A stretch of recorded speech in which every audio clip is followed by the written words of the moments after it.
What's going on, boys and girls? Welcome back to the Eating Shit podcast. If you're new here, the point of this show is to quickly come on here once a week and share the lessons I've learned with you guys in real time so you don't have to make the same dumbass mistakes that I have. Stupid. Or just learn from my experiences in general. If the episode provided value for you, share the show on your story or send it to someone you think would benefit from it. Also, please put up a 5-star review on the podcast app or thumbs up if you're watching on YouTube. Cool. So, lessons this week.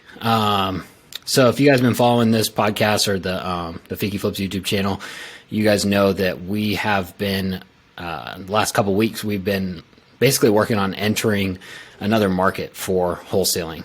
The market that we picked was Jacksonville, Florida.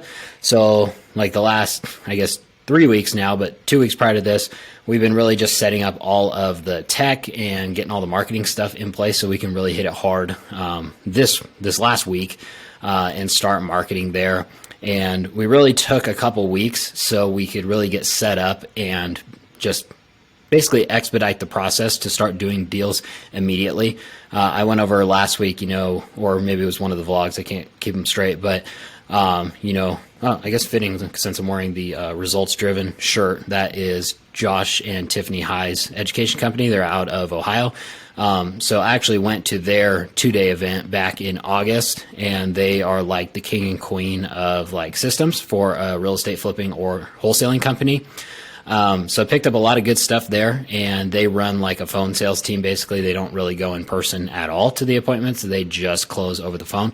So their CRM is a build out of Podio, which we were already using. So we ended up working with the guy, his name's Mohammed, that set up their CRM to set ours up the same exact way. You pay like $3,000 and then they'll set it up so it'll mimic Josh and Tiffany's system.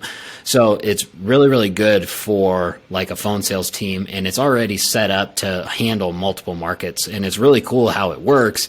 But since we haven't done it before, we've only ever operated in Reno. It's taken quite a bit just to get it set up and make sure that everything's working. And then we were also, we were going to start texting, so we had to set up launch control and all the shit with that.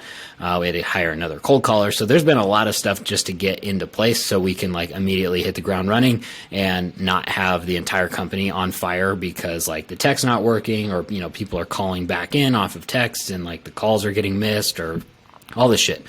So we've spent 2 weeks doing that, plus pulling all the data, skip tracing, all the stuff that we need to market. And we made the decision before we entered a new market that, for our marketing, that's really the reason why we were doing this, is that, in Reno, our business model used to work when we were flipping because our average deal size was so big that it worked. But now, since we're only wholesaling and not flipping, we're not making nearly as much per deal. So with the same... Basically, we cut our profit in third from what we were making. Our average deal size used to be $57,000, and now that was with a flip. And now it is just over $20,000 for a wholesale. So nothing else changed in the business. Overhead is still exactly the same. Marketing spend is still the same, but we just cut our profit in third. So you can see it doesn't really work very fucking well. So now it was like, okay, well, we're going to switch up the marketing and we're going to change markets to a market that we think that we would be able to get a higher ROI. And we're only going to do marketing channels that are known like industry wide to have a higher ROI. So typically in the past, we've done like a lot of like Google ads or mail and whatnot. And like, especially for Google ads, like they work, they're good.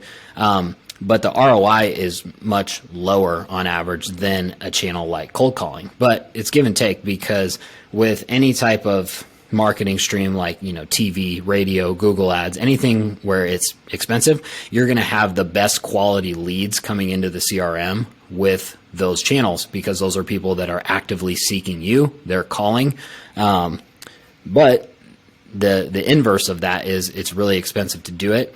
And whereas like cold calling, you have way shittier leads because it's literally just like, yeah, I'll hear a cash offer, and they got a call out of the blue. So it's a lot more leads to process.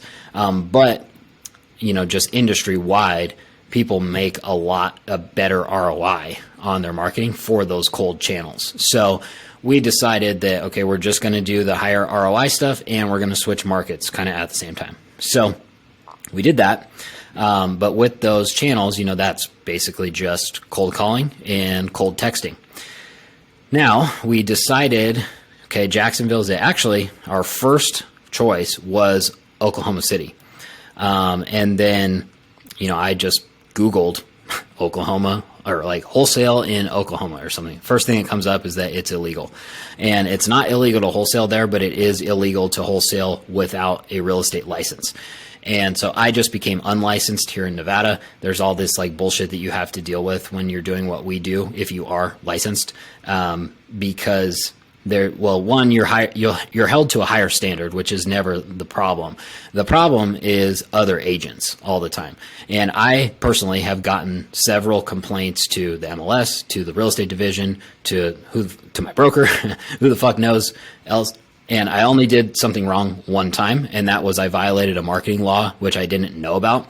And just a real quick backstory on that, like, there are, at least in Nevada, I haven't looked in laws anywhere else. In Nevada, if you are marketing for services that require a real estate license, which is representing buyers and sellers, you have to, step by step follow these marketing laws, which is like your brokerage logo has to be prominently displayed on the piece.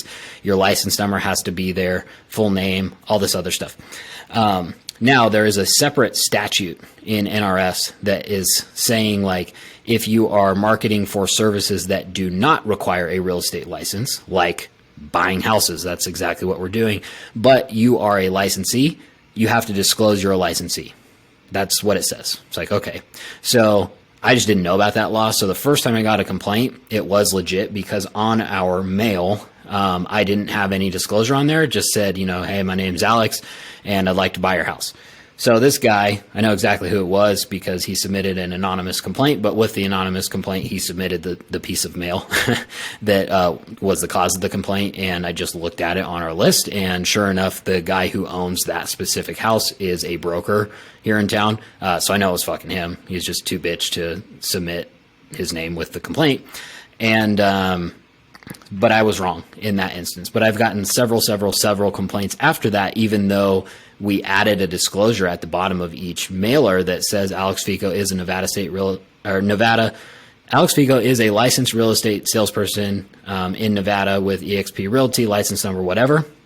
If the property is currently listed with an agent, please disregard. That is over disclosing compared to what the law says. But because the realtors don't know the difference, they think, oh, well, that is a violation because he doesn't have the brokerage logo prominently displayed and this and this and this, which is not required.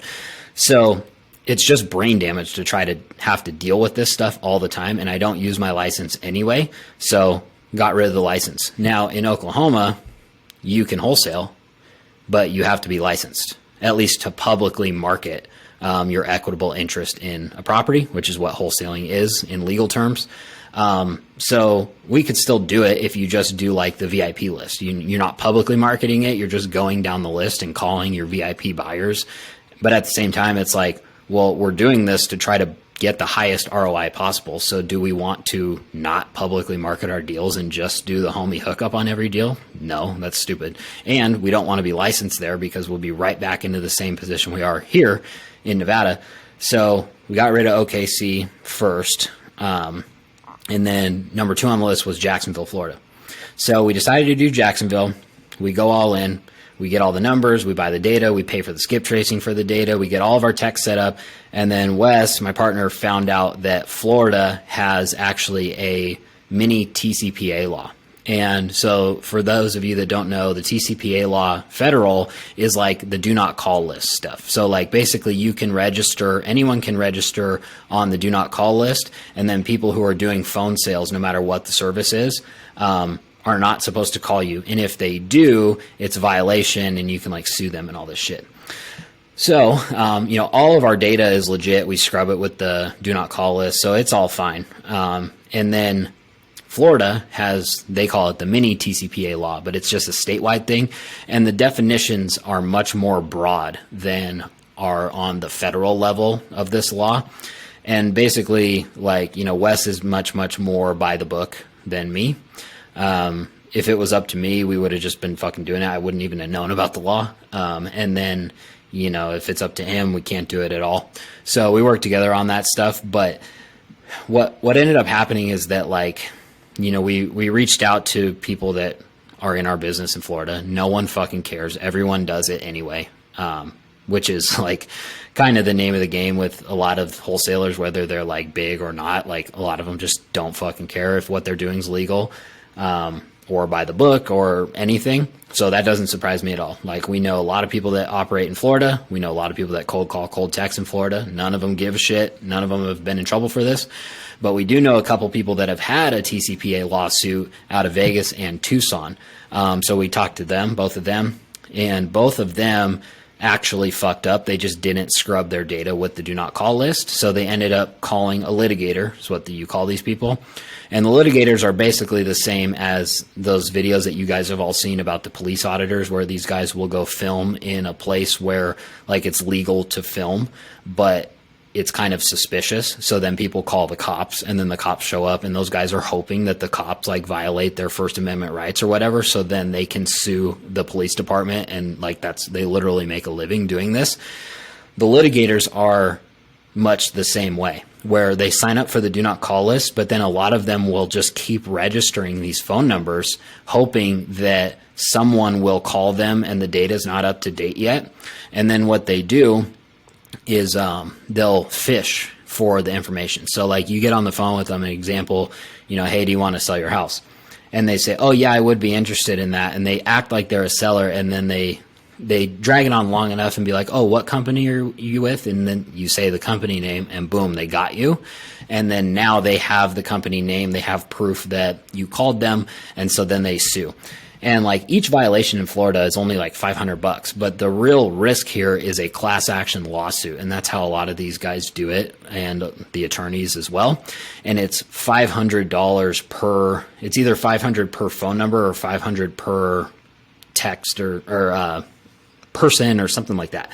But it's like, it would be a major, major deal if the stars aligned and you contacted a litigator and you gave up the company name and they did a class action lawsuit and all this shit.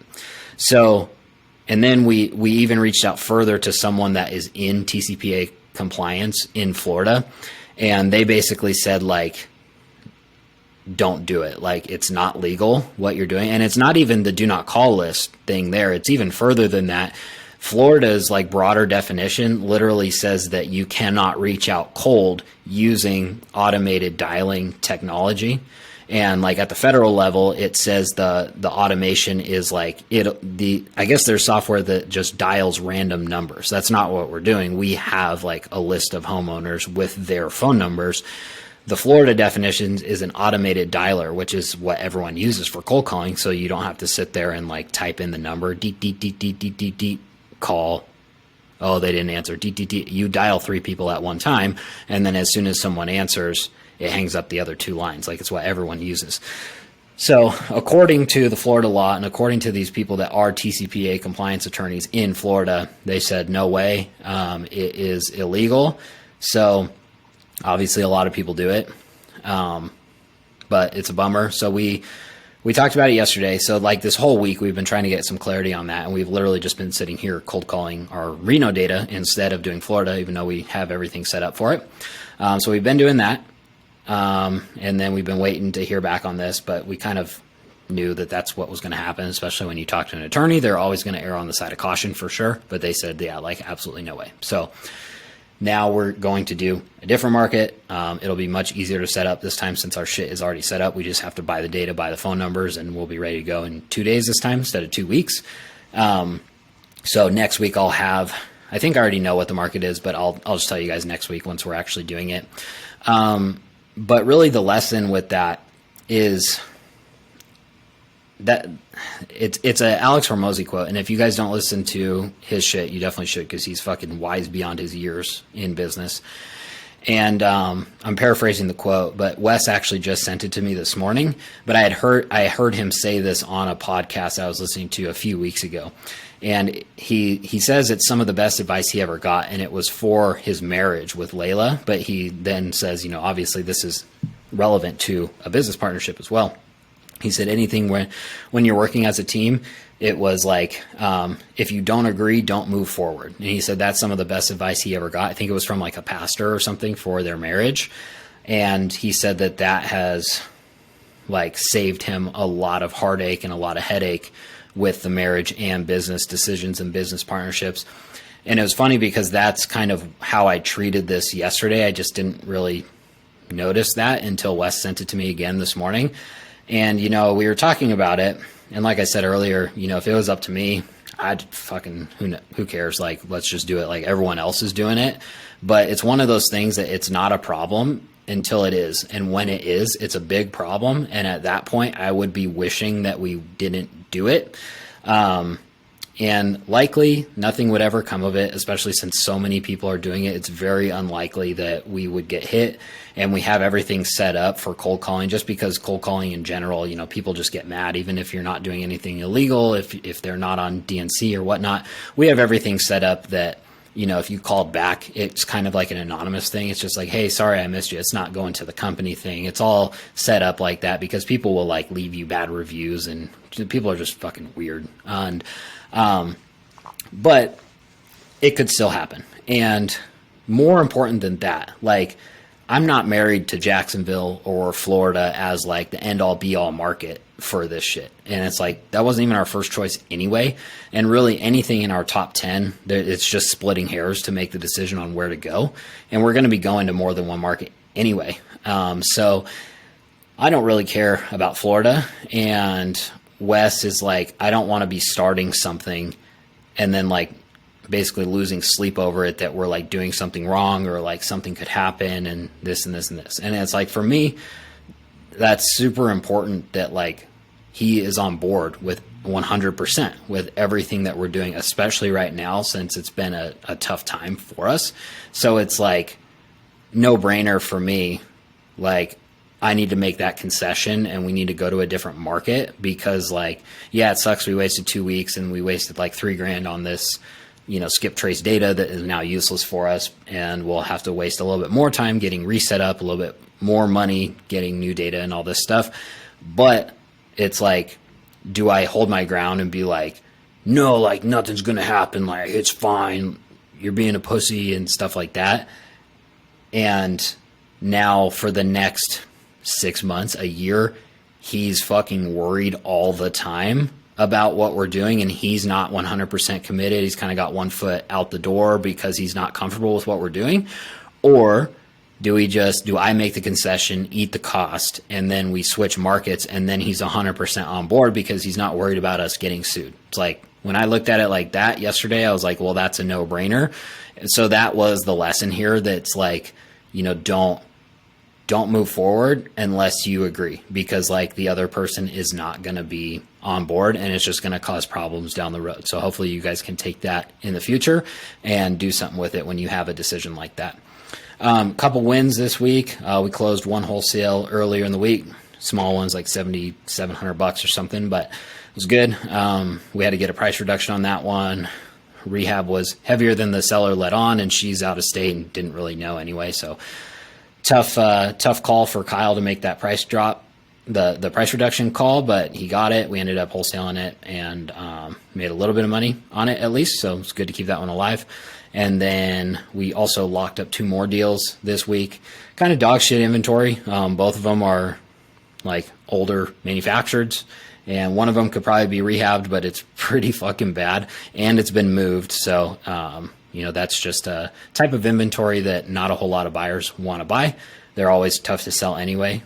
And then the other one is like a total teardown, needs to be ripped, the lot needs to be cleaned, and a new manufacturer needs to go in its place. That's even harder inventory to sell. So obviously, like when you're wholesaling, getting the contract is only half the battle. You still have to sell the contract to actually get paid. So it sucks when you lock stuff up and you can't move it, because you should have it would have been better off not to lock it up, because it's a hell of a lot of work to end up with zero. But I do think that we'll be able to move both of these. So I'm optimistic about those, and it's good to get some, 2 deals in the pipeline this week that I think we'll be able to move, even though it's like 2 in a row with just dog shit inventory where you get the contract and you're just like, fuck, like, this is going to be a lot of work to try to move this stuff, but I think we'll be able to do it. So till next week, thank you for listening. Make sure to subscribe to the Feeki Flips YouTube channel if you're not already, and we'll see you on the next episode.